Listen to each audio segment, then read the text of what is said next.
Halo semua, pada video kali ini kita akan membahas mengenai perairan darat bagian air tanah. Sebelum itu perkenalkan. Halo, saya adalah Fransliza Nabila, saya dari absen 4. Halo, saya Safira Septiani Rahayu dari absen 29. Halo, saya Barbara Gabriela Isabel, nomor absen 08.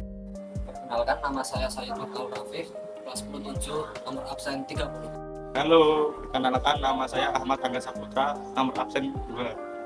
Halo, perkenalkan nama saya Siti Lala Khairini, saya absen nomor 34. Perairan darat adalah semua bentuk perairan yang terdapat di darat. Air yang mengalir dari suatu permukaan akan selalu mengalir ke daerah yang lebih rendah. Jadi, tidak mungkin air itu mengalir dari tempat yang rendah ke tempat yang tinggi. Pernahkah kalian perhatikan air yang kalian minum setiap hari? Dari manakah air tersebut diperoleh? Jawabannya air tanah. Jadi, di bawah permukaan tanah terdapat kumpulan air. Kumpulan air inilah yang disebut air tanah. Air yang kita minum serta kita gunakan berbagai keperluan sehari-hari adalah air tanah. Siklus air tanah. Siklus air tanah adalah proses yang dilalui air di dalam tanah, mulai dari air di permukaan bumi. Proses terjadinya air tanah terdiri dari beberapa fase hidrologi, yaitu Berikut penjelasan mengapa air tanah bisa tetap terus tersedia. Yang pertama, air yang berada di permukaan akan naik ke udara dalam bentuk uap air karena terpapar oleh cahaya matahari. Kemudian uap air yang terkumpul di udara berubah menjadi awan. Lalu beberapa akan tersebar karena tiupan angin. Kemudian awan mencair dan turun menjadi air hujan ke permukaan bumi. Sebagian air hujan akan meresap ke dalam tanah melalui pori-pori tanah sehingga menjadi air tanah. Sebagian lagi akan kembali ke sungai, danau, dan laut.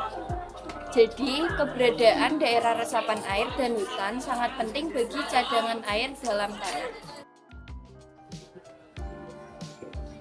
Jenis-jenis air tanah. Yang pertama ialah air tanah meteorit atau yang disebut padas, yaitu air tanah yang berasal dari proses presipitasi atau hujan awan tercampur dengan debu meteoroid kemudian mengalami kondensasi.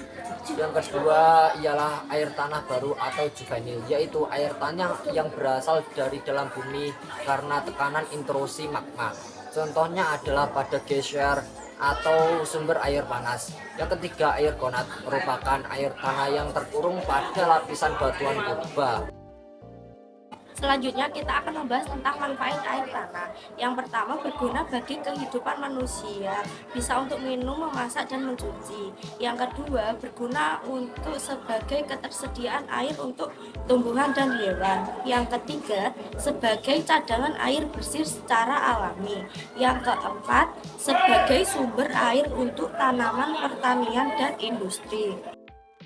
Terima kasih, sekian video yang telah kita buat, semoga bisa bermanfaat.